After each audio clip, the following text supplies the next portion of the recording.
All right, everyone, the IEA is coming out saying Iran is increasing its enrichment of nuclear material. It's enriching more uranium now. Obviously, this is evidence that instead of the fact that they have a growing population and therefore they need more nuclear material for nuclear power, this can only be the result of them wanting atomic weapons, which is, ludicrous since, there's a situation in the Middle East that prevents Iran from being really a nuclear state.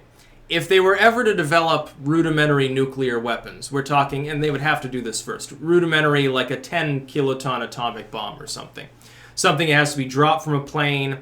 It would be very conspicuous if you tested it. Everyone in the world would know. What would happen the next day, or really 10 seconds later?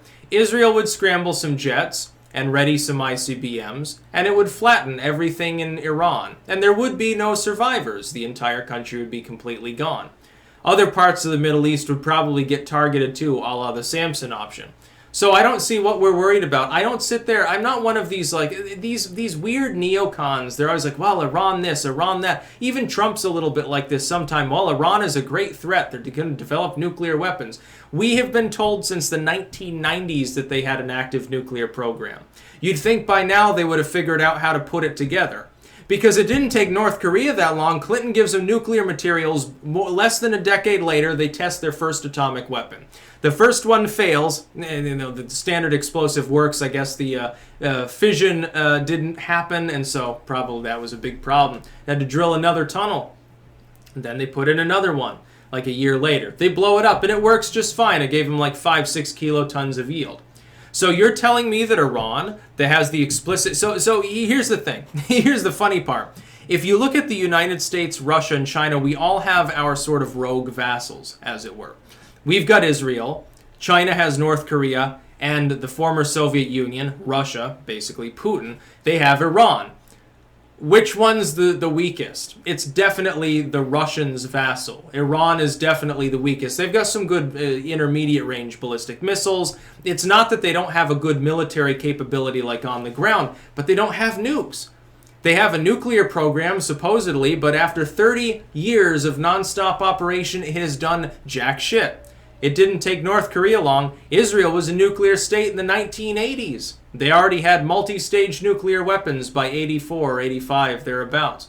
We've got declassified Pentagon reports. Of course, they had to steal the nuclear triggers and fissionable material from the United States, but they managed to assemble it, did a joint test with South Africa. They have at least a few dozen weapons, and probably more than that.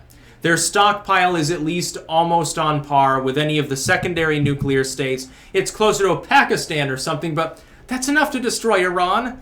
Iran's not a threat to our greatest ally, Israel. It's certainly not a threat to the United States. The nations that Iran is a threat to? Iran, if it tries to develop nuclear weapons. So I don't care how much uranium they enrich.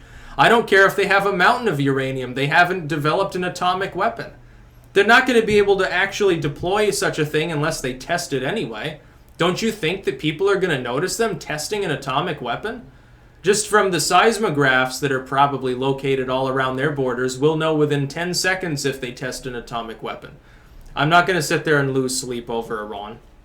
I don't understand it. It's like this sort of weird yearly thing. And it's not just the United States. I'm not going to be a hypocrite. People in the United States, especially in the political arena, they're expected to do like the self-flagellation thing. And every once in a while, they're supposed to loudly exclaim, oh, Iran, the worst nation in the world. And then over in Iran, if you want to be in politics, if you're the Ayatollah or whatever, you're a bigwig in Iran, you have to say death to America every year or so. Like on the 4th of July, I guess they hit themselves with swords or something, and I don't know exactly. It's some sort of quasi-religious thing.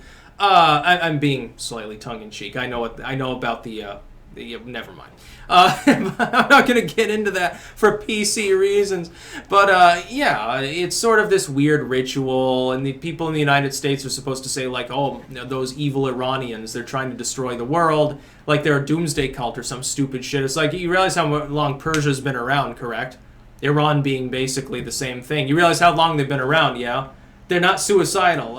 They're not crazy. And then meanwhile, people over there, like the United States is the great Satan and stuff. I don't care if they get uranium, because I have a feeling it's going to be used for energy production. It's never been used for anything else, and I know there will be a few people in the comments who will say, well, you're naive. Of course they're trying to develop nuclear weapons. Okay, let's just for the sake of argument, let's assume that they develop an atomic weapon tomorrow. Why do I care? They're not going to drop it on my house. It's not going to affect me. Do you realize how difficult it would be for them to actually attack the United States with any weapon that they've got? They'd have to smuggle it in. They don't have a missile that's long range enough. They certainly don't have the capability by air and sea to attack us. They can attack a naval vessel, maybe. What are they going to do? Waste an atomic weapon on an aircraft carrier so that they get flattened into a parking lot the next day? I'm not going to sit there and worry about the Iranians. That's about all. Peace out.